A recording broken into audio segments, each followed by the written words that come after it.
The Lakers lose again, and we're going to break it all down. I've got my big takeaways. We've got everything you need to know from the Lakers' 103-97 loss to the Clippers. We've got player grades coming up in just a second. But quick reminder, for all the latest Lakers news and rumors all season long, be sure to hit that subscribe button, hit that notification bell, and if you really want to support the channel, smash that like button. And let me know down below in the comment section, what are your big takeaways from the first two Laker games of the season? What do they need to change? How can they turn this thing around? Let me know down below. But let's get right into it. So the Lakers lose their second game of the season. They start the year 0-2, just like they did last year, and they follow the Clippers, and it was a hard-fought game. The Lakers battled back. The shooting continued to be atrocious, and we're going to dive into that in just a second. But the Clippers have owned the Lakers in recent years. The Clippers have now won 8 straight against the purple and gold and 33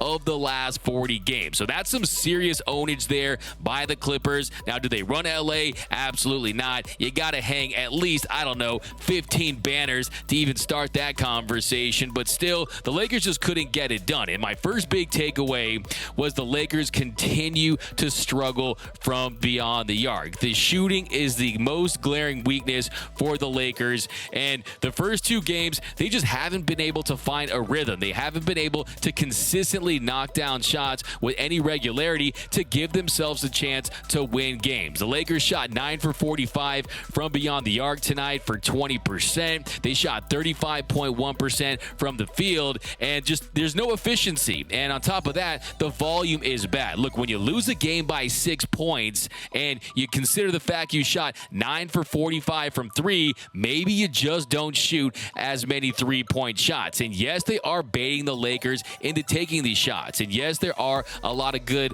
open looks, but still, you can't fall into that trap where you're just shooting 3-point shot after 3-point shot just because you have an open look. Now, you have to take some of those looks. You have to keep the defense honest, but when you consider the fact that the Lakers have been a poor rebounding team thus far, tonight they got out-rebounded 58-38. You have to be more aggressive and try to make things happen by putting the ball on the floor and attacking the rim and trying to get those hockey assists and trying to swing it around. So the Lakers have been struggling from outside the arc, but also they've just been struggling to make shots in general. Tonight, they go 13 for 55 from outside the paint, 19 for 70 outside the restricted area, and for the season, they're 19 for 85 from 3, shooting 22.4%, and they're 23 for 100 outside of the paint for 24%, and they're 34 for 129 for 26.4% outside of the restricted area. So the Lakers can't shoot from anywhere. It doesn't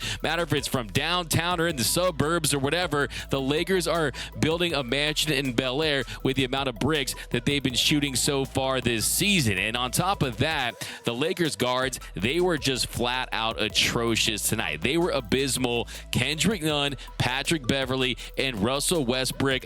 Russell Westbrook, check that, went a combined 1 for 25. So that is not going to get it done from the guard position. Yes, defensively, Patrick Beverley did some really nice things. He was fantastic on the defensive end, finished with the highest defensive rating, net rating at 7.2. Russell Westbrook, he was engaged. He was attacking. I liked what he was able to do against Kawhi Leonard, forcing those turnovers, forcing those difficult shots. But still, you just need more offensive production from those three. So bottom line, when it comes to three-point shooting, you want to see them shoot less. And I know Darvin Ham is saying, hey, just keep shooting. But still, you want to be more aggressive. And when you don't have those knockdown shooters, you are playing into what the defense wants you to do. So try to limit those three-point shots to an extent until you can find a rhythm and knock them down with more regularity. So my second takeaway, though, is this team defensively, they are more active. They are more engaged. Darvin Ham's schemes are much better with this group than Frank Vogel's were with the group last season. They forced 21 turnovers, and they held the Clippers to 31% shooting from downtown. So defensively, they definitely play with the spark. You're seeing more movement. You're seeing more communication. You're seeing them attack passing lanes and get loose balls and get out in transition. So 2 games in a new system, I'm actually very impressed with the Lakers defense. So that's definitely something to build upon. The defense has been solid so far, and just the fact that he gets Russell Westbrook, who I've watched so many games throughout the years where he just is not engaged at all. He's not committed defensively. He's falling asleep. His technique is terrible. He's not moving his feet. He's causing lazy fouls. But tonight, Westbrook was trying to make an impact on the defensive end. So on the offensive side of the floor, they have been getting good looks. They just haven't been able to knock down shots. But on the defensive end, they have shown an uptick in energy, better scheme. I like the progress they're making on the defensive side of the floor. They just have to get better offensively and try to match that. Now, my third big takeaway is Anthony Davis is already causing Laker fans heart attacks. Davis gets banged up once again, and there was an injury scare what happened in the third quarter. He fell hard after contesting a Kawhi Leonard jumper at the 9:18 mark of the third quarter, and thankfully he did stay in the game for a couple minutes. He knocked down that three-point shot. He looked at the Lakers bench. He told them that he was okay, but he ultimately does leave the game, and they had a heat pack around his back. You saw him walking into the Lakers locker room back there to get a little bit of treatment, but hopefully it's minor. After the game, he said he was fine. It was a tough spill. Mr. Floor is going to win that battle every single time. But Anthony Davis, he is looking better physically, and defensively, he still is that anchor. Tonight, AD, he finished with the second highest net defensive rating at 4.2, behind Patrick Beverley at 7.2, but he just has to stay on the floor. And I think if you're Anthony Davis, you still want to play with that same level of passion and physicality, but it can happen on any play. It just feels like you never know. If a guy rolls into his leg, he rolls an ankle. In this situation, he's trying to contest a shot. So hopefully you keep your fingers crossed that Anthony Davis can just stay on the floor, because he really is the most important player for the Lakers. Without Anthony Davis, without AD, this team is 1-2-3 Cancun, and they're not going to make the playoffs. So hopefully he feels okay tomorrow and it's nothing serious. But yeah, also another big takeaway tonight is the Lakers showed a lot of fight. They absolutely showed a lot of fight. They were battling out there. I think they competed their asses off on the defensive end, like we talked about, and they fell behind double digits twice, and they found a way to cut into that lead and make things close in the end. And when you consider all the new faces, a new system, a new coach against a really deep and talented Clippers team, I think that is something positive to take away from this game. Now, the one issue I did have with Darvin Ham, though, was subbing Russell Westbrook and Patrick Beverley in there and not keeping Juan Toscano Anderson and Lonnie Walker in that game. I thought from a scoring standpoint, when you consider the fact that they were a couple shots for making it really interesting, I would have stuck with that lineup. When you factor in that Russell Westbrook and Patrick Beverley, they just couldn't find it and they couldn't buy a basket for the majority of this game, I would have stuck with that lineup. So that was my only criticism with Darvin Ham in this one. But I think all in all things considered, I think the Lakers can feel pretty good in a loss when you shoot that poorly, but you still are able to get it close in the end. And your defense, they really showed their potential despite really not having the best personnel. You don't have the wings out there to really play elite defense, but I thought the effort was there, and that's something that I felt really good about. But before we get out of here, we've got player grades for game 2, starting with Anthony Davis. So Anthony Davis, he was disruptive on the defensive end, but offensively, he produced as well. AD dropped 25 points on 9 of 16 shooting. He grabbed 8 boards, was 2 for 4 from beyond the arc in 32 minutes. So AD, I'm going to give him an A. And yes, he did get banged up. He did fall on the floor. He did look stiff after that, but still 32 minutes, 25 points, efficient.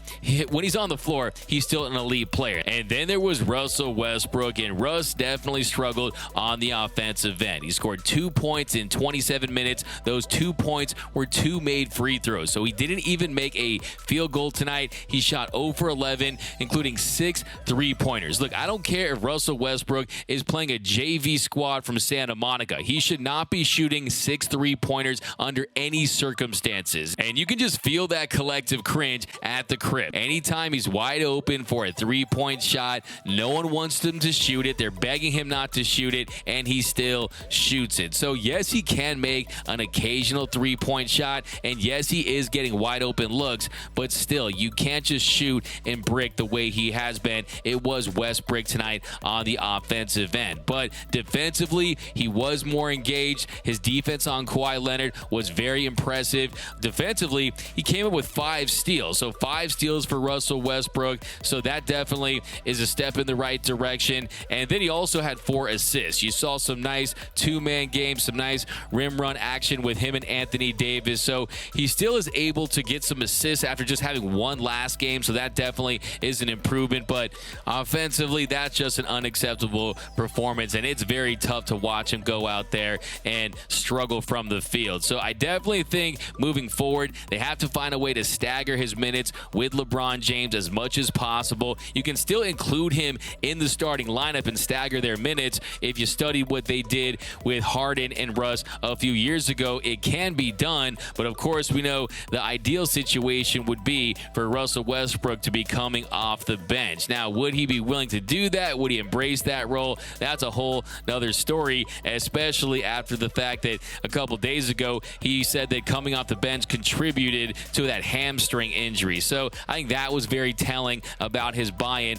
for potentially accepting a role as a 6th man. I don't anticipate that. So Russ, for his grade tonight, I'm going to give him a D for Russell Westbrook. Offensively, it was an F, but he did some nice things on the defensive end. You saw him push the pace in that run they had there in the second quarter. So there definitely was some positives, but you just can't accept an 0 for 11 and 6 3-point shot misses. That just can't happen in the future. And then LeBron James. So LeBron James, he definitely has been settling for too many outside shots early on the first 2 games, in my opinion. But when he attacks the paint, when he's a freight train, when he's going downhill, he's still as unstoppable as ever. He was 7 for 17 from the field, 2 of 8 from downtown for 20 points.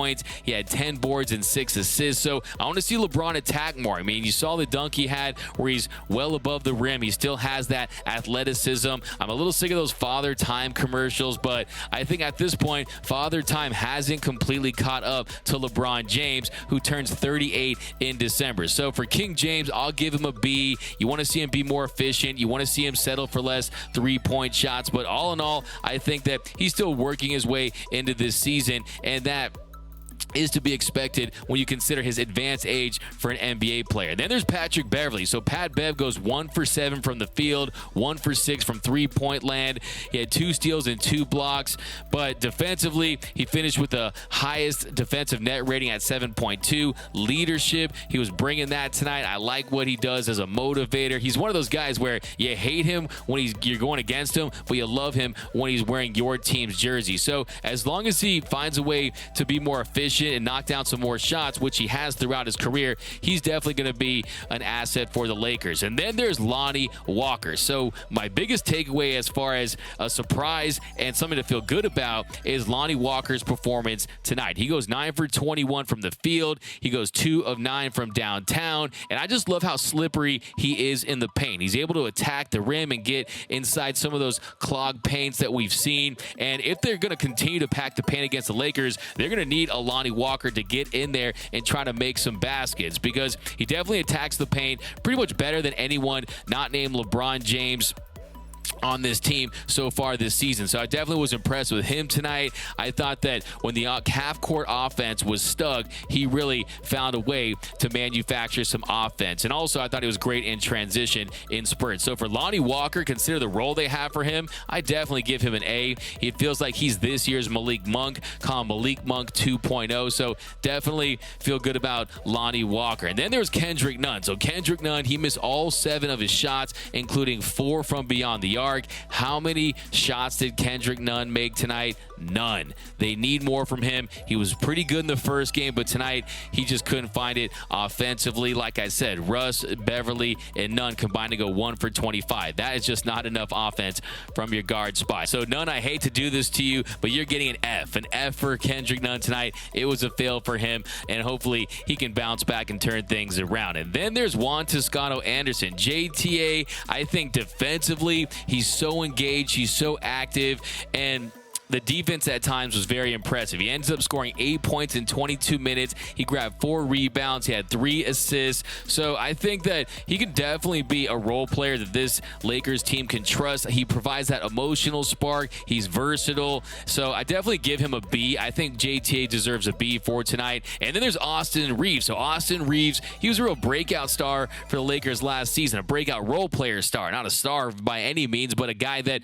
really made his name known as he got the big shot against the Dallas Mavericks. He earned the name LeBron James from me, and he only took 2 shots. So he hit 1 shot, goes 1 of 2. He had 4 boards, 2 assists in 22 minutes, had no turnovers, and he also had that nice highlight with Lonnie Walker where he threw him that alley-oop. So I want to see more from Austin Reeves, and I want to see him build on what he did last season. So I'll give Reeves, based on the expectations for him, I'll give him a B-. I'm definitely going to give Reeves a B- for tonight. And then there's Matt Ryan. So Matt Ryan, he went 1 for 2, hit that 1 3-point shot, played 13 minutes. I actually want to see more from him. For Matt Ryan, based on the role they have for him, I'll give him a B. I think he should have got a couple more minutes. I want to see some more run for him. And then there's Damian Jones. So Damian Jones didn't do much tonight. He made 1 shot. He had 1 rebound. He did have 2 assists. They didn't ask for much, so I'll give him a C-. So a C- for Damian Jones. But those are my grades. Those are my takeaways. But give me yours down below. My name is Doug McCain. You can follow me on Twitter and Instagram at DMac_LA. And if you haven't yet, be sure to subscribe to the Lakers 24/8 YouTube channel. Hit that subscribe button. Hit that notification bell. And if you really want to support the channel, smash that like button. And until next time, go Lakers.